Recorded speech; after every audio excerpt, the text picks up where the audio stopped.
अस्सलाम वालेकुम। औज़ु बिल्लाहि मिनश शैतानिर रजीम। बिस्मिल्लाहिर रहमानिर रहीम। आज हम बात करते हैं हकूक़ ज़ौजैन के बारे में।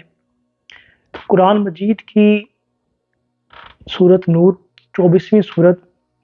उसकी आयत नंबर 31, उसका मफ़हूम समझने की कोशिश करते हैं। तो कुरान मजीद की सूरह नूर की 31वीं आयत का मफ़हूम ये है, और आप मोमिन औरतों से फरमा दें कि वो भी अपनी निगाहें नीची रखा करें और अपने पर्दे वाली जगहों की हिफाजत किया करें और अपनी आराइश और ज़ेबाइश को ज़ाहिर ना किया करें सिवाय उसी हिस्से के जो उसमें से खुद ज़ाहिर होता है, यानी कि चेहरा, हाथ। और वो अपने सरों पर ओढ़े हुए दुपट्टे यानी चादरें और गिरेबानों और सीनों पर भी डाले रहा करें, और वो अपने बनाव सिंगार को किसी पर ज़ाहिर ना किया करें सिवाय अपने शोहरों के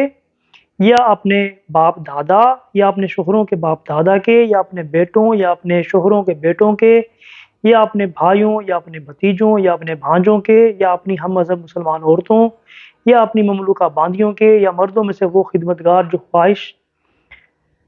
से खाली हों, या वो बच्चे जो कम सिनी के बायस अभी औरतों की पर्दे वाली जगहों से आगाह नहीं हैं,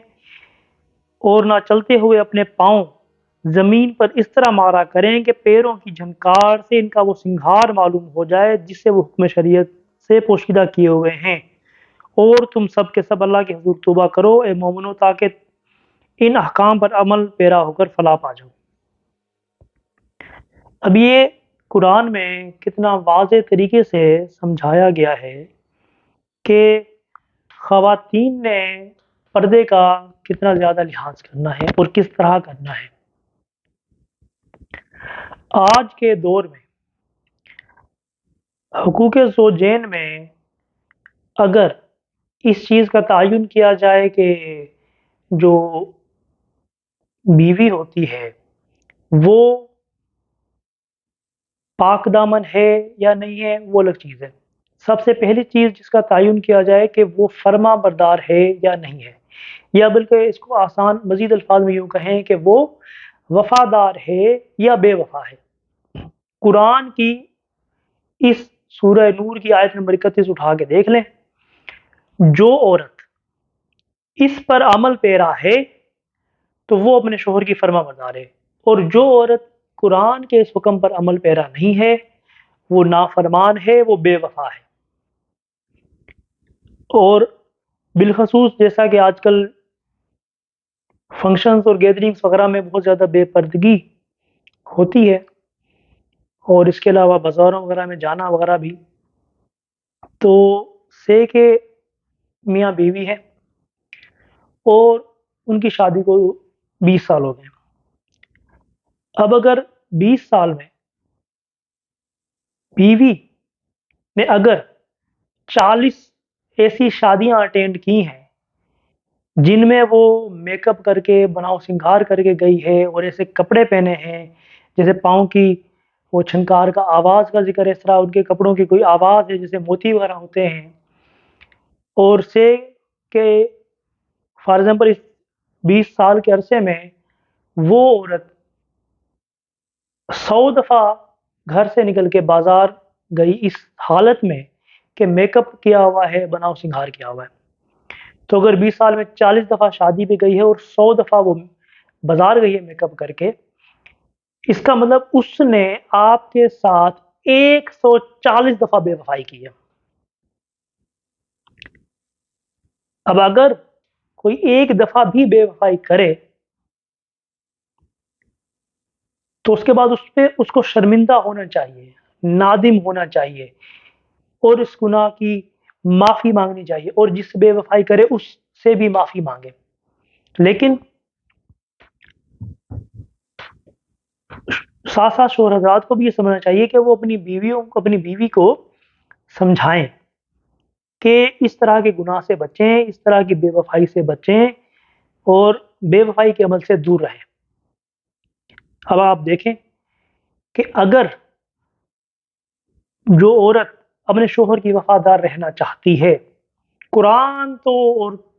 वो औरत हो, मर्द हो, हम लोग अक्सर पढ़ते हैं, समझते नहीं हैं। اگر قرآن کی یہ آیت پہلے کئی دفعہ تلاوت فرما چکی ہیں آپ، لیکن آپ نے اس آیت کا مفہوم نہیں سمجھا، مطلب نہیں سمجھا، اگر آج پہلی دفعہ سمجھ نہیں ہے تو آج سے تہیہ کر لیں، اپنے شوہر سے وعدہ کر لیں اور اپنے دل میں تہیہ کر لیں کہ آئندہ ایسی کوئی بھی بے وفائی اپنے شوہر سے نہیں کریں گی۔ اگر ہم صحابہ کرام رضوان اللہ علیہ مجمعین کی زندگیوں کی طرف دیکھیں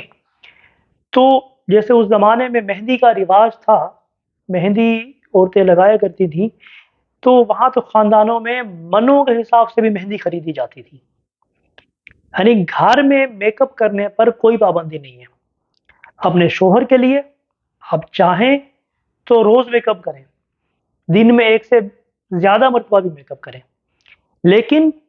وہ عورتیں یقیناً بے وفا ہیں جو اپنے شوہروں کے لیے تو میک اپ نہیں کرتی، لیکن جب کوئی شادی، کوئی فنکشن یا گھومنا پھرنا ہو اور تب وہ میک اپ کریں تو یہ حقیقتاً ان کی بے وفائی کی ایک بہت واضح نشانی ہے۔ تو جب ہم بات کر رہے ہیں اس سلسلے میں، ان ویڈیوز میں، یوٹیوب چینل کے ذریعے، کہ ہم بہتر کیسے بنیں، ہم اس پرفتن دور میں اپنی زندگیوں کو بہتر کیسے بنائیں، گناہوں سے کیسے بچیں، جب ہم جمی طور پر اپنے مختلف جو ہم سے جو گناہ سرزد ہو جاتے ہیں، اگر ہم ان پہ نظر نہیں ڈالیں گے اور ان کو کم کرنے کی کوشش نہیں کریں گے تو ہم سدھر نہیں سکتے، اور سدھرنا ہر فرد کو پڑے گا، چاہے وہ مرد ہو چاہے وہ عورت ہو، گھر میں رہنے والے لوگ ہوں یا گھر سے باہر جا کے کام کرنے والے لوگ ہوں۔ اگر کچھ لوگوں کی ذمہ داری سدھرنا ہے اور باقی لوگوں کی ذمہ داری سدھرنا نہیں ہے تو معاشرہ نہیں سدھرے گا، اور بالخصوص عورتوں نے تو بچوں کی تربیت کرنی ہوتی ہے۔ اب وہ عورتیں جو خود ہر سال کئی کئی بار اپنے شوہر سے بے وفائی کرتی ہیں، جب وہ اپنے شوہر سے ہی وفادار نہیں ہیں، اور پھر اگر وہ کتنی نمازیں ہی پڑھ لیں، کتنی عبادتیں کر لیں، کیا جواز ہے ان کے پاس، کیا جواب ہے کہ وہ شوہر کی اطاعت کے ساتھ ساتھ اللہ کی بھی اطاعت کریں گی، اللہ سے بھی فرما برداری کریں گی، اللہ سے بھی بے وفائی نہیں کریں گی۔ جس بندے کے دل میں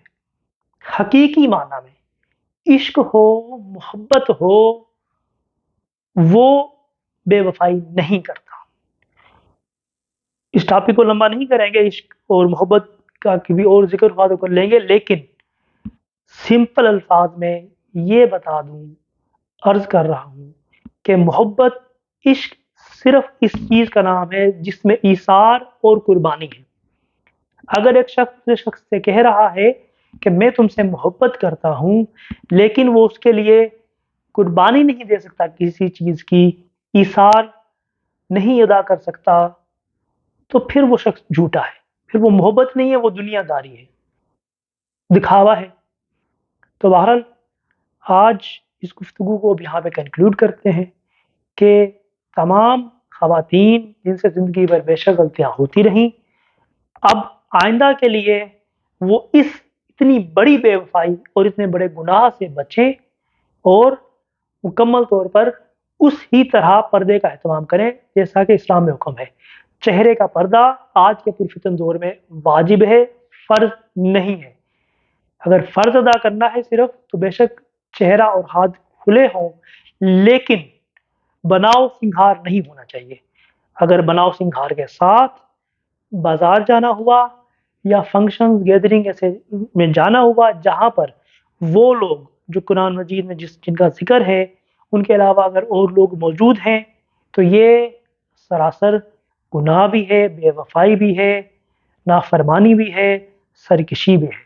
اس سے پرہیز کریں۔ وما علینا الا البلاغ۔